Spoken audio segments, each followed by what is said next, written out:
Hello and welcome to PASA. My name is Adam Ratzlaff. Mexico and the United States have one of the most important and complicated bilateral relationships in the Americas.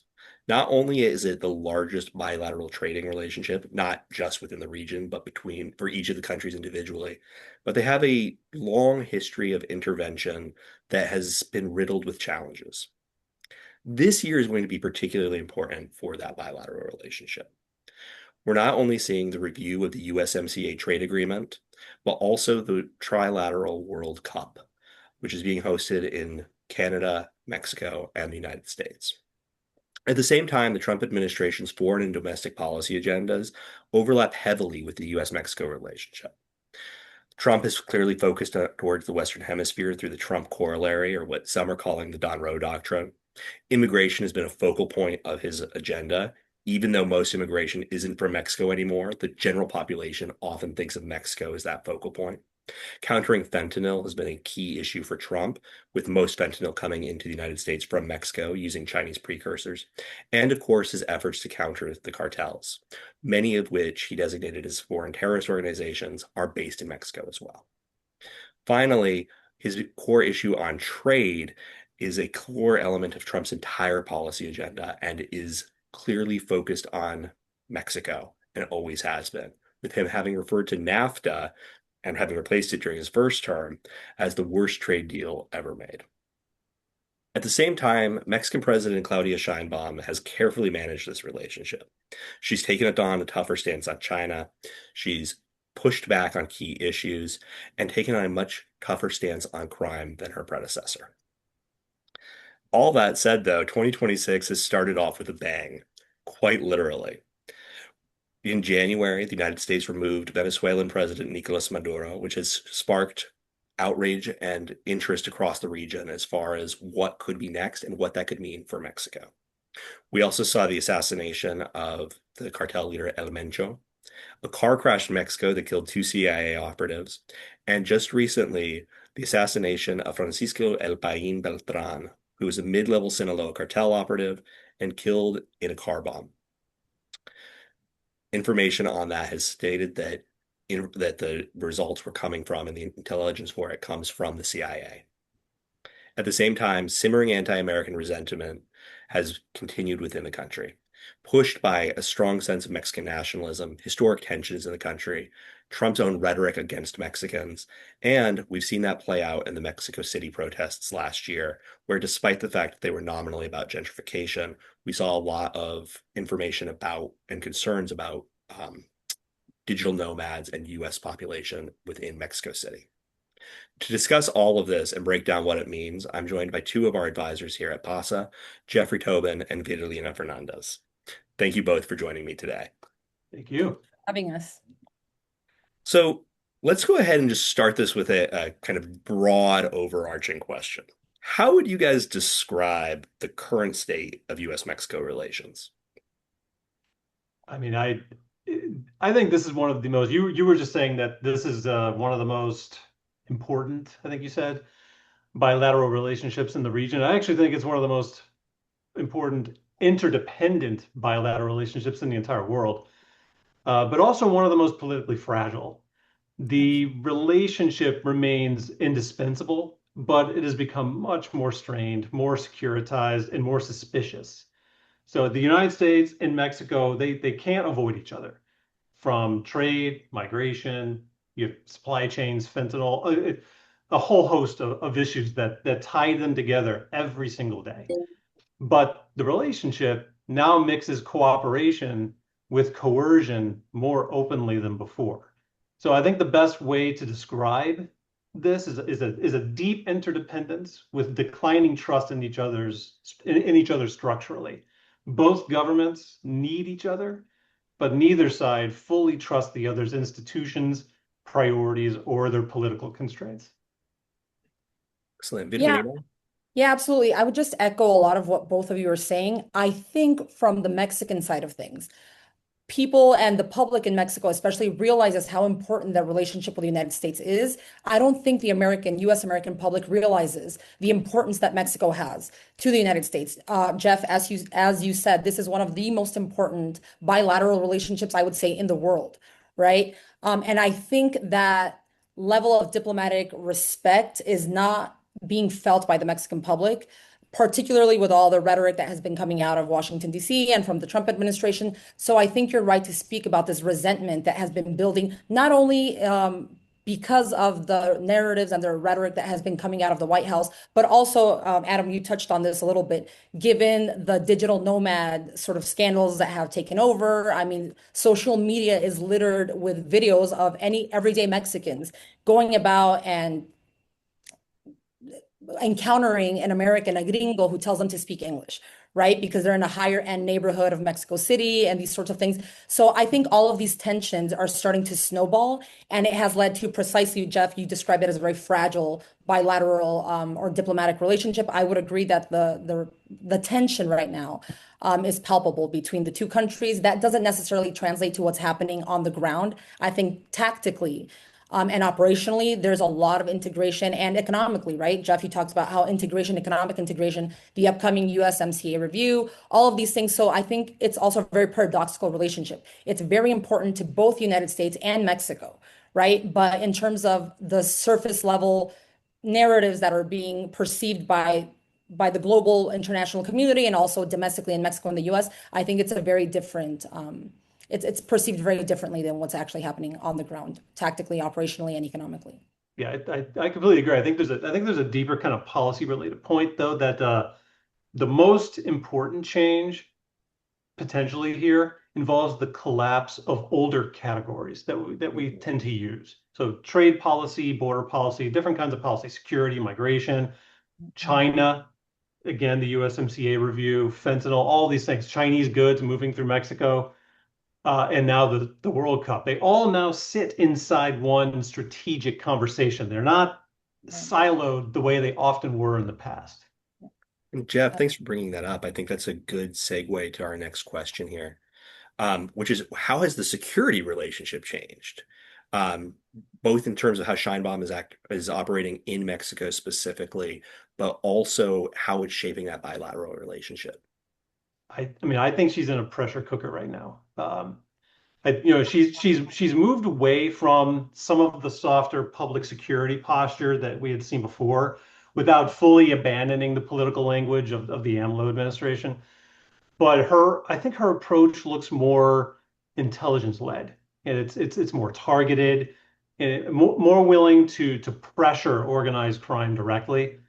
And the administration, I think, emphasizes strategic targeting of violent actors. uh, these are, more of it's an interesting development. Like, it's not just the people who run the cartels now, because now we're talking about the fentanyl production sites, which is what the two CIA operatives were involved in when they were killed in that car crash. But also the mid-level criminal figures who actually organize the violence. That I think that is very different from the sort of the pure kingpin strategy that we would normally see, because it focuses less on the symbolic cartel bosses alone, and more on the operational nodes inside the criminal network. And I think that's a really important development. Yeah, I would agree with a lot of that. I think Sheinbaum has learned from her predecessors, and I will historicize this in a minute because I do think it's important. But I think that her security strategy has very definitely tried to move away from this kingpin strategy, which causes nothing but increased violence and fragmentation of the cartels, right? So to historicize things a little bit, we saw this under Felipe Calderón in 2006, where he famously and notoriously declared war on the cartels. It led to the Merida Initiative, and it led to an increased surge of violence in Mexico. It earned him the nickname Asesino, right? It was a bloodbath throughout Mexico. Then you get Enrique Peña Nieto. I want to focus, though, on Sheinbaum's predecessor from the Morena Party, Andrés Manuel López Obrador, because he was notorious for this abrazos no balazos strategy, right? The hugs, not bullets strategy. So I think Sheinbaum has learned, especially from Calderon's militarization war, head-on war on the cartels security strategy, but also from her predecessor, Andrés Manuel López Obrador, AMLO. And I think what I'm seeing is, as you said, Jeff, intelligence-led security strategies, right? But also this combination of not toning down the militarization. She has deployed 10,000 National Guard troops to the northern border of Mexico, right? So that you do have the sort of speak softly and carry a big stick, but she has also not entirely abandoned Andres Manuel López Obrador's social programs, right? So there is a sort of this balance of investing in social programs, but also deploying these troops and this bilateral cooperation with the United States in terms of intelligence, which I think has been effective, right? We haven't abandoned the kingpin strategy entirely. Obviously, the capture and the death of El Mencho and now El Payín in Mexico City has been incredibly important. But I do think I would describe it as a hybrid approach, a hybrid security approach, and learning from past mistakes, which I think has earned her a lot of praise. She has one of the highest polling numbers, approval ratings in the world, right? So depending on what you look like, at which poll you look at, it's anywhere between 75 and 85%. And I think this is due to the fact that she has tried to walk this line, this very delicate pressure cooker, as you mentioned, Jeff, with a level-headed and steady hand. Level head and steady hand. Yeah, over the last, year plus, year and a half or so, I think it's been fairly widely reported that the Sheinbaum government has done a pretty decent job at things like extraditing cartel leaders, destroying the fentanyl labs, showing progress on the homicide rate, and that's something that's interesting because I don't want to be a complete wet blanket about this, but I think it's important to think critically because it's a really, really key development. There are some analysts who say that in certain areas, the drop in homicide rate might not be exactly what we think it is.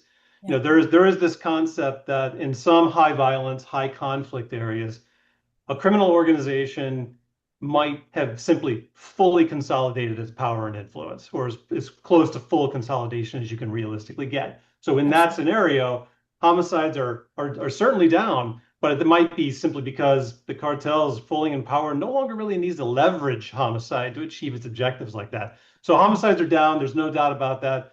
But the cartel in that situation would have even more power than it did before. It's a very interesting environment. Yeah, I would agree that it's incredibly complex, and that's precisely the irony that you're pointing out, right? Sometimes when a cartel consolidates its power over a certain region of Mexico, regions where the state has historically been absent or not very strong, this actually leads to a decrease in violence, right? So I do think we need to examine a whole host of factors. I think we've also talked about how U.S. interventionism in Venezuela might actually be another one of those factors that we need to consider, right? The fact that now the gringos there's a very real threat of them tossing sovereignty out the window, right? Which is something that has been unprecedented before, or at least it's something that's not entirely off the table now with the intervention that you mentioned, Adam, in Venezuela and the capture of Nicolas Maduro, which was breaching international law. But now with this new administration, that is sort of out the window. The impending intervention, perhaps in Cuba, the threats from the Trump administration towards the Colombian president, Gustavo Petro, of a potential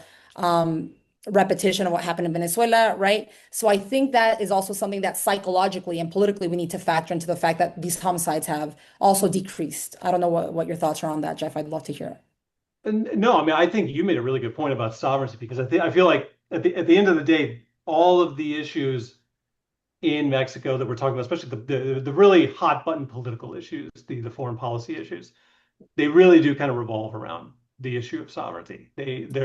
There's always going to be pushback. You could speak more to this probably than I could, but there will always be a sort of a social pushback on even the notion of direct influence of the United States on any kind of day-to-day operation within the state. I feel like that's, Mexicans who want lower violence. Let me put it this way. Sheinbaum's strategy, I think, has two audiences. You have the Mexicans who want, obviously, less violence.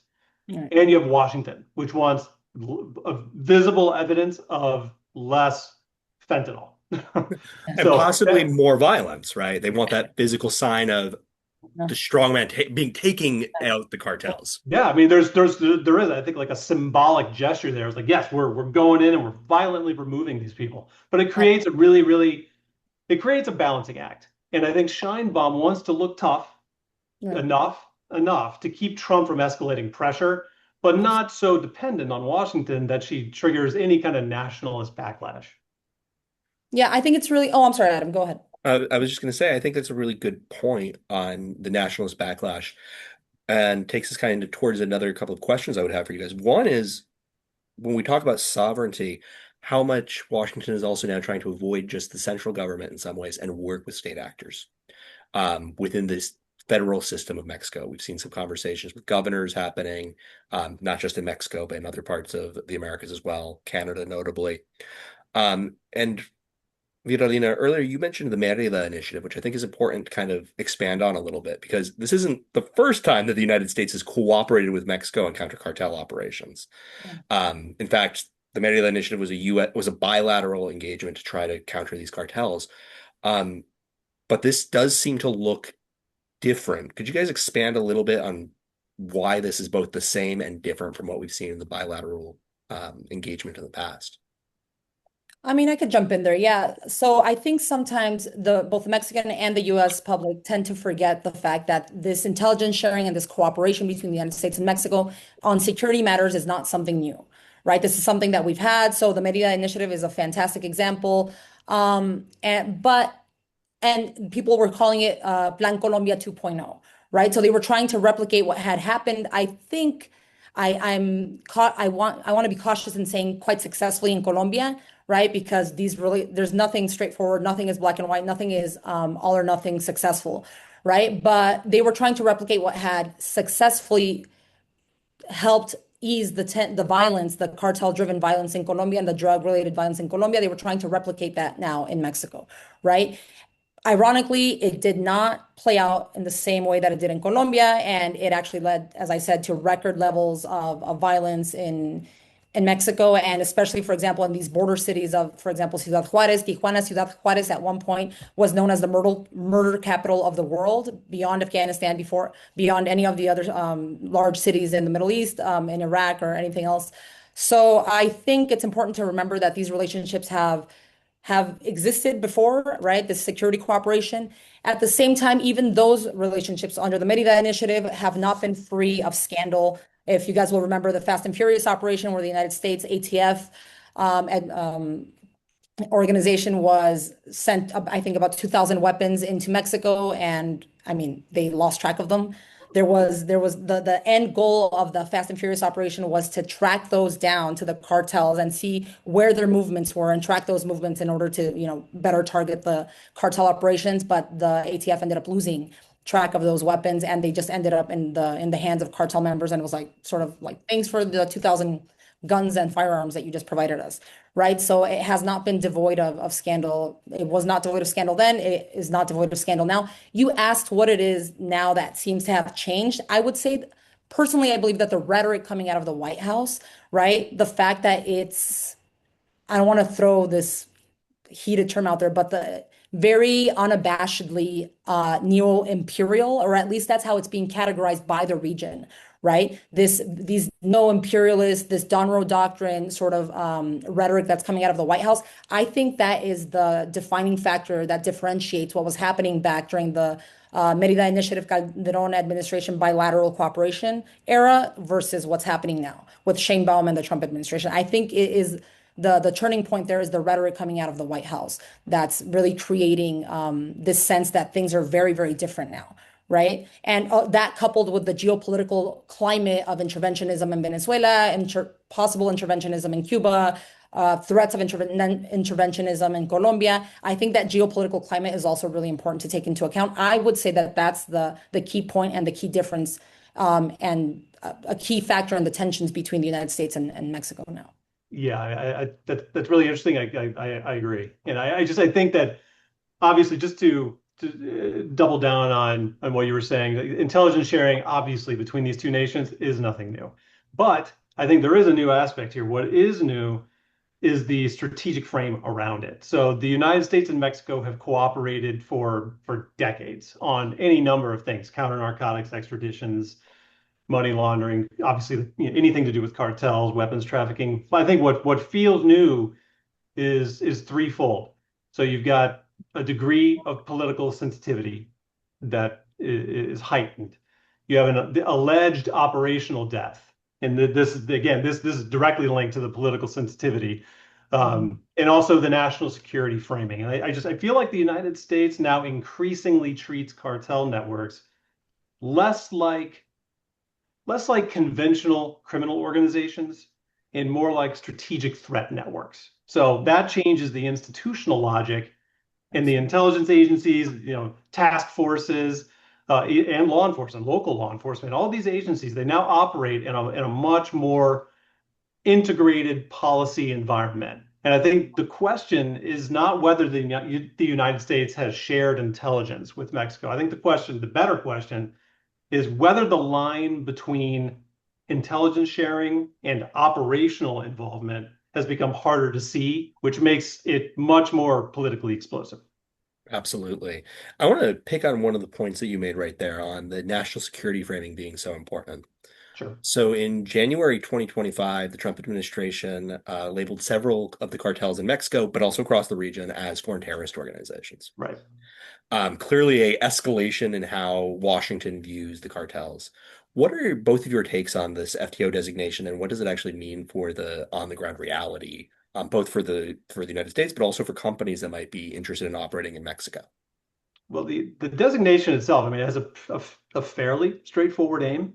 Its goal is to move the cartels from a conventional organized crime framework into specifically a national security counterterrorism framework. So that seems fairly standard, but it's interesting in a lot of ways. The designation actually what it does is it broadens the toolkit.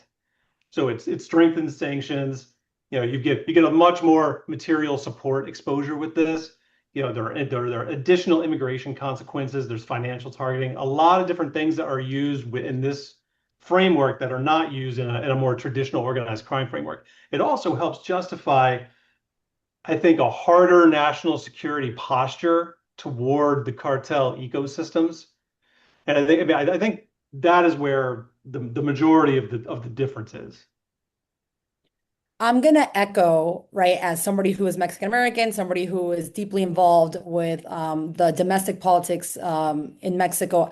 I think I would like to echo how this is being viewed from on the ground from Mexicans themselves, right?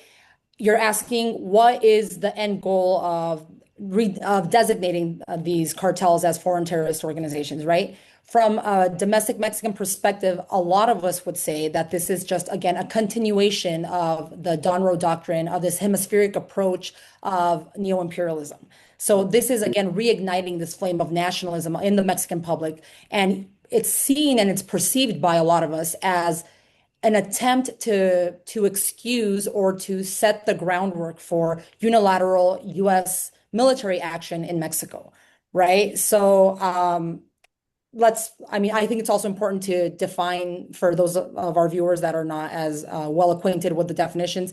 A terrorist organization usually needs to have some sort of ideological or political end goal, right? Versus TCO, transnational criminal organization, which the cartels have historically been categorized as, are profit driven, right? They don't have any ideological end goals like ISIS, like perhaps the FARC in Colombia, or any of these other insurgent groups that are driven by politics, driven by ideology, driven by a desire to promote different ideals or to, revolutionary ideals, Marxist, whatever it is, right? So this is historically how terrorist organizations have been defined versus transnational criminal organizations, which the cartels and gangs in El Salvador and Central America are typically defined as, right? So I think it's important to think about that and think about how now this narco terrorism is. You mentioned, Jeff, that we are having this whole host of new concepts to work with that are not the old concepts that used to dominate the conversation. And I think this issue of cartels now as narco terrorists or as terrorist organizations is one of those new concepts that we all really need to be cognizant of and aware of in Latin America and in Mexico and in this bilateral relationship with the United States. Yeah. Yeah. I mean, I think obviously one of the most, from my research, one of the most commonly stated arguments in support of the FTO designation is that there's this old distinction between terrorism and organized crime. It just doesn't fully hold anymore. It's old. The modern violent non-state actor increasingly blends all of these things. So Yeah. you have profit seeking, you've got territorial control, political influence, intimidation. cartels don't just traffic drugs. It's not, it's how you make money, obviously, but they attack officials. They shape local governance. They terrorize communities. So, I mean, supporters argue the designation reflects how these groups actually operate every day on the ground rather than relying on kind of outdated categories and methods. But just to be fair, I think the critics do not necessarily deny that the cartels use terror. Their concern is that the terrorism framework may misunderstand mainly the underlying nature of cartel power. So Absolutely. cartels, like you were just saying, cartels generally seek profit. They want institutional penetration. All of this in search of they are looking for operational freedom. That's kind of what it comes down to, rather than any kind of ideological transformation or state overthrow. I mean, in fact, I think there's an argument that they wouldn't really want state overthrow because it creates an incredibly chaotic, unstable environment in which to work. So Right. as a result, critics, I think, argue that applying the counterterrorism logic risks militarizing what remains fundamentally a governance, corruption, institutional capacity problem. Right. I mean, it's a business, right? Cartels are a business and they're not ideologically driven. So while I agree with you, Jeff, entirely that these are outdated terms and that no Yeah, single non-state organization is either one or the other, right? Even when we think back to the FARC in Colombia, they were classified as narco-terrorists because even though they were politically motivated and ideologically motivated, how did they fund those political activities? They yeah, funded those political activities by tapping into drug trafficking, yeah, right? Versus the cartels in Mexico who are expanding their business by tapping into terrorist tactics, yeah. right? So I go ahead, I'm sorry. No, it's fine. I was just saying, and that actually connects us back to one of the earlier points we were making about how Scheinbaum's in a real pressure cooker here because she has all of these different things that are pulling on her, Yeah. and they're going in different directions, and it's a really tough environment to govern. Yeah, but I do think as anchors, those two definitions are still important to keep in mind. But I would agree that there is no clean black and white sort of defining of any of these Right. non-state actors as either one or the other. I think it's important to know that there's a lot of crossover and gray areas there. Yeah. And to your point, Vierelina, I think that that's one of the challenges that we often have both on the government side and kind of from academics, where we see a lot of these definitions are immensely porous in reality, right? Political control and political influence. Are you looking for ideological transformation or just control?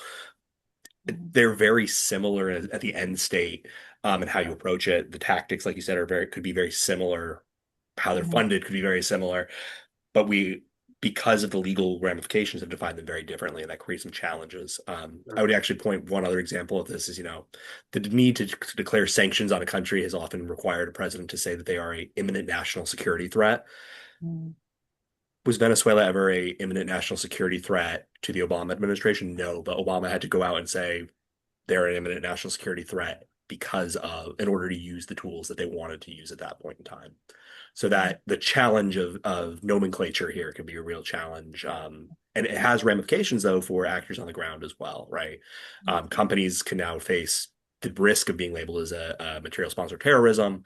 Right. Their know your client KYC protocols need to be strengthened, because the ramifications, the legal ramifications of being involved in this is way stronger um, than it would have been before. It's not just the tools that become available. And Dr. Fernandez, she brought up a really good point because there's another paradox that sort of bubbles under the surface of this, and is that the FTO label can weaken cartels operationally. I think you can logically point to that, but it could also, while doing that, strengthen cartels' sort of symbolic mythology. There are a lot of, especially young men online, as we say today, highly online, who love the mythology of the cartel. And I think if you once you start attaching things like this to it, you can start to think of, well, they could capitalize on that actually. So it's an interesting sort of more of a social problem, but it is real.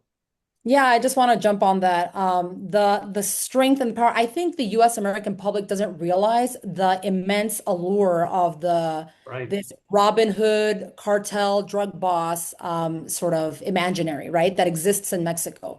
I mean, this explosion in narco culture, narco cultura that we have in Mexico, the cultural production that has just skyrocketed, right? In telenovelas, in films, in Netflix series. Those Netflix series are not even just confined to Mexico and Latin America anymore, right? To Colombia and Mexico, they have now crossed over. Now we have Narcos and we have this Chilean actor, I forget his name, right? Who has gained superstardom as one of the lead actors on Narcos. So I think, Jeff, what you're touching on is incredibly important. The fact that this foreign terrorist organization label might actually work symbolically and politically and socially, culturally to the cartel's advantage, right? Especially in the areas that have been entirely abandoned by the state, and the Right. areas where the real governance structure is the governance structure of the cartels, right? So I'm very familiar with certain states in Mexico where if you're going to throw a baby shower, and you know that, as Mexicans, we love to celebrate these things, right? If it's the baptism of your 2-year-old, of your baby daughter, or your 2-year-old's birthday party, you want to throw a big bash. But I have known of many situations in the ranchos of Mexico and the very rural areas where you have to go and you have to ask the local cartel leader or the representative of the cartel for permission. You have to tell them exactly how much you're paying the musicians. You have to tell them exactly how much you're paying the catering, right? And they cross-check with each other and they say, oh yeah, he told me he's charging X amount of pesos for the catering, and that's good. How much is he charging you? Okay, yeah.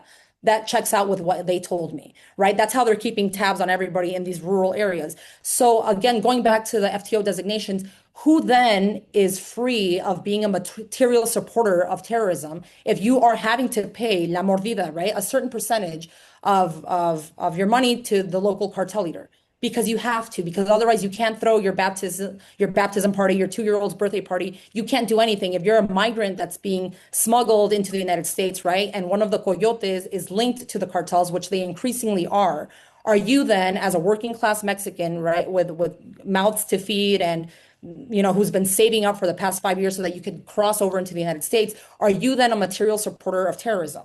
So this runs the risk of becoming a very slippery slope and of affecting a lot of people on the ground that really are just victims in the situation, if that makes sense. Absolutely. And I mean, it harkens back to when you think about cartels. I mean, they're not just the cartel. I mean, they are sort of a hybrid governance system. So I mean, when you feel compelled as a citizen, as a resident, to go to them to just express, here's what I'm doing and here are all the details.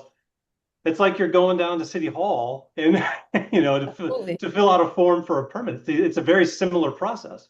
Yeah, absolutely. To your point here, Vierelina, it's interesting that the American public doesn't understand this fascination, shall we say, with narcocultura, because one, Yeah, we have it as well, like you said, our fascination with the television show Narcos. But we've seen it in our own history, right? Robin Hood remains a folk hero within kind of the American public imaginary. But even folks like John Dillinger, robbing banks was a high point, right? We still, as a culture, sure. also I see mean, these there things at various there are forms. people, there are plenty of people who uh, sort of romanticize the Italian mob. I mean, Absolutely. that's Oh, The Godfather, all of this, what is it? The yeah, Sopranos is incredibly popular absolutely. Yeah, cultural production in the US. So maybe if we draw those parallels, the American public will begin to understand yeah, what it's like like in Mexico and why yeah, there's the allure of, absolutely. yeah. So, zooming out a little bit, though, we've talked about how the United States is collaborating in some ways with the Scheinbaum government on countering the cartels. But it's noteworthy that Scheinbaum was not included in some of the more recent U.S. initiatives to counter the cartels more broadly.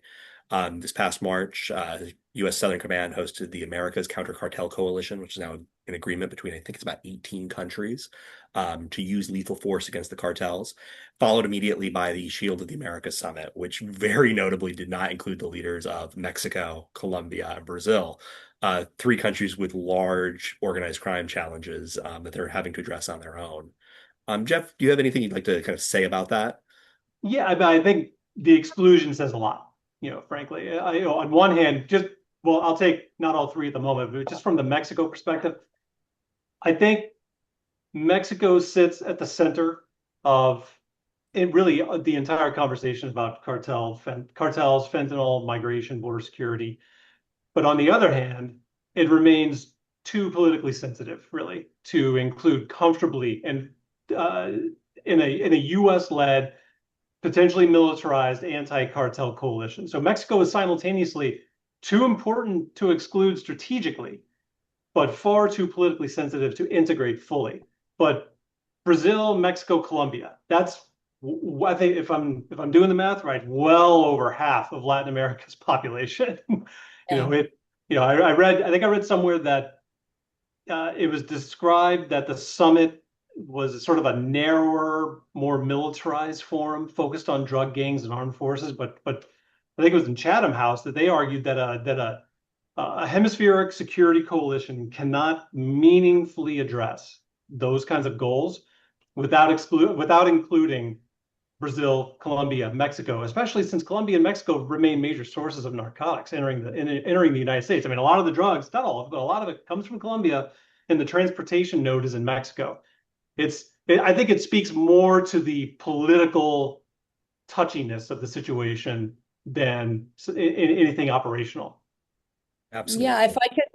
if I could add to that, I think we can't talk about the exclusion of these countries, as you said, Jeff, well over perhaps half of Latin America's population, right? Brazil, Mexico, Colombia. I think it's also important if we're zooming out to touch on Honduras Gate, right? Because if we're talking Mexico, Colombia, and Brazil being excluded, right? Those were the main actors that were also coming up in the audios, these leaked audios in Honduras Gate. So Honduras Gate, right, this series of audios that were leaked between right-wing Latin American governments, Javier Milei, notably in Argentina, which has been a huge fan of President Trump and has also been a huge supporter of Netanyahu and Israel, right? So it's creating this very short-sighted us versus them mentality. I mean, I think it's a short-sighted sort of move on behalf of the Trump administration and its allies, because long term, this is really going to create this very hardened resentment in Latin America and create this very hardened us versus them mentality. And by excluding them, I think and excluding them plus the Honduras Gate scandal that we have seen recently, these leaked audios between the ex-president of Honduras, that Juan Orlando Hernandez, who was pardoned by President Trump despite being convicted of money laundering and drug trafficking charges, right? So it's these right-wing politicians in Honduras, in Argentina, alongside Israeli officials and the Trump administration officials. It's creating this right-wing versus left-wing sort of divide, and I think it's very short-sighted. And long-term, it's going to lead to a lot of division, where there could actually be collaboration between the United States and Latin America, right? And No, I think that's a Vierelina, to great just point. kind of Yeah. piggyback on that a little bit, those three countries that are excluded are countries that have historically, while left wing right now and maybe not in agreement with the current administration, Mexico, Colombia, and Brazil have long-term defense collaboration with the United States. Yeah. One could argue that Colombia has been the closest ally of the United States in the region for decades. Mexico, you mentioned the Merida Initiative earlier, but because of the proximity, has always had a close defense relationship. And Brazil's a major non-NATO ally. They got that status under Trump's last administration. So these are countries that we've seen defense cooperation with in the past, and we're now seeing these tensions kind of bubble to the surface because of an ideological factor rather than a maybe a longer term strategic approach. Um, Yeah, I think it's important, and this goes back to the paradox that I was talking about, the paradox of what's actually organizationally and tactically happening on the ground. So as you mentioned, and thank you, I think that's really important. Mexico, Colombia, and Brazil, they have long-standing relationships with the United States in security matters, militarily, and a wide array of areas, right? But in terms of the narratives and the political rhetoric that's coming to the surface, I think it creates this paradoxical tension between what's actually happening on the ground and what's materially occurring, and then the politics of it, right? So I think it's important to acknowledge. Yeah, and I mean, I think when you talk about the relationship itself and the politics, its effect on it, I think it suggests that Washington may want two tracks here. There's a regional coalition with ideologically, generally speaking, aligned governments, and a separate, more sensitive bilateral channel for Mexico. And I think that separation reflects the inherent distrust that we're seeing, the Mhm. definitely the sovereignty concerns, and just the unique complexity of U.S. Mexico relations overall. And in fact, I mean, I think Mexico's absence from Shield of the Americas may actually reveal how central Mexico is to the problem. Mm. One other point that might be worth adding here for our viewers who are not as familiar with kind of the military command structures, it's also important to note that Mexico being excluded from the ACCC is also in part due to the fact that it was hosted by Southcom, which does not include Mexico within Sure. their area of responsibility. So just because of how the Yeah. command structures work within the military, we may see some differences there. That doesn't obviously explain Brazil or Colombia Yeah, being excluded. Um, exactly. but it is noteworthy that because of just how organizational structures work, we may see some differences in that space as well. To kind of close out some of this conversation, what do you both see as kind of the path forward for the U.S. Mexico relationship? Both this year as we're approaching the World Cup and the USMCA, but also in say the next 4 or 5 years, as we kind of get past this current sticking point, our pressure cooker, as Jeff put it. Yeah. Yeah. I mean, I think a good way forward could include, or probably should include, less theatrical militarization and more technical cooperation. So customs security, financial intelligence, I mean, all the things you would kind of expect and want to be bolstered, port security, things like that, anti-corruption, which is important to me, which has been largely ignored in the last 10 years. But uh, when it comes to the World Cup, all the security planning, I mean, that the any kind of differences, the suspicion, like this really should be set aside for things like that because you're talking about major public events. So I think a way forward may not necessarily be a big public coalition. It may involve very much quieter, more technical, more durable cooperation. Yeah, absolutely. Unfortunately, I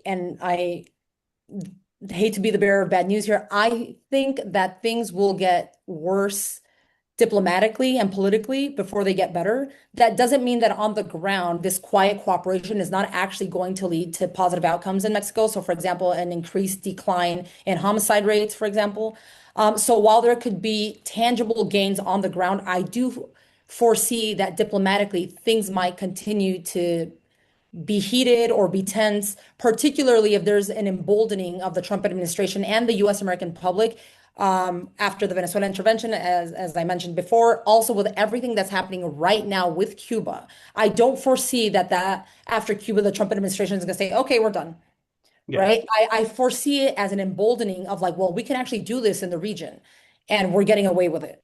Right. Shanebaum, I think she's done a phenomenal job of sort of walking that fine line. She's been very firm in rejecting any sort of unilateral military action by the United States. She's been very firm in her stance, which differs from the United States' stance on foreign policy matters, right? On international relationships, perhaps on her stance with Gaza or her stance in support of Cuba and Cuban sovereignty. So I think she's done a phenomenal job in maintaining a level-headed approach to these things. But unfortunately, because of the strength and the power, military, political, economic of our northern neighbor, the United States, I don't foresee the diplomatic relationship sort of getting any less tense, if that makes sense, even if the Yeah. quiet arrangements on the ground actually lead to tangible gains in terms of homicide rate, security, and these sorts of things. Yeah, absolutely. I mean, I can see both of those things happening simultaneously for sure. Absolutely. Yeah, Yeah. I really don't see even if these things are happening, I don't see that translating to the obvious public diplomatic easing that you might want, you know. Right. So I definitely think that those two things could happen at the same time, and I think that speaks to sort of this dual track way of looking at the relationship. Right. The Trump administration has capitalized off of Yeah, speaking ill of Mexico and Mexicans. So it has gained politically immensely from speaking ill of Mexicans and taking this very tough on Mexico, tough on cartels, tough on drugs approach. I don't see any sort of incentive for the Trump administration to back off of that sort of rhetoric. So a yeah, way forward would be for the White House and this administration to sort of ease the fiery sort of narratives that it has around Mexico. I don't foresee it doing that, right? yeah. But if we want to talk about a way forward optimistically, that I think would be a good first step forward diplomatically. But I don't think that's something that's going to happen anytime Yeah. soon. And Vierelina, just to mention this, capitalizing on anti-Mexican rhetoric, I think is really important because you also mentioned earlier how many people in the United States don't know what's going on in Mexico or know how good of a partner Mexico is. And survey data plays this out. So not only I would advocate not only in terms of the technical cooperation that Jeff was mentioning, but also in terms of people-to-people connections, increasing some of those university exchange Yep. programs, um, businesses engaging with one another. They're already engaging. It's just we may not be seeing as much information about that right now. So some of those positive stories that could help rebuild that relationship um, at a time when it is extremely frayed are critical. On a hopeful note, though, stepping away from the policy angle of it, I do think that the American public in general, though, is starting to move more towards an acceptance of Latinos and Latino culture, and Mexico is wrapped up in that, right? So I don't want to get too far into pop culture discussion, but I do think that these two things are working simultaneously, right? The rhetoric and the narratives that are coming out of the White House radically different to the ones that are actually being seen on the ground in many areas. Like we had the whole Bad Bunny Super Bowl. Taylor Swift, for the first time ever, took her Eras tour down to Mexico and to Latin America, which is something that she had never done before. So I do think if I, want to step away from the pessimistic side of things, I do think that there's hope, but it's not something that's going to be spearheaded by this administration. I think that's something that Yeah. Americans themselves and local Mexican American groups are going to be in charge of. Excellent. I think that's a wonderful place for us to wrap up. Jeff, Vierelina, thank you so much for joining us on Que Pasa. For those of you listening, please join us for our next episode of Que Pasa to learn more about what's going on in the Americas. And feel free to reach out to Pan American Strategic Advisors for any guidance that you may need on navigating these complex times across the Americas. Thank you so much. Thank you.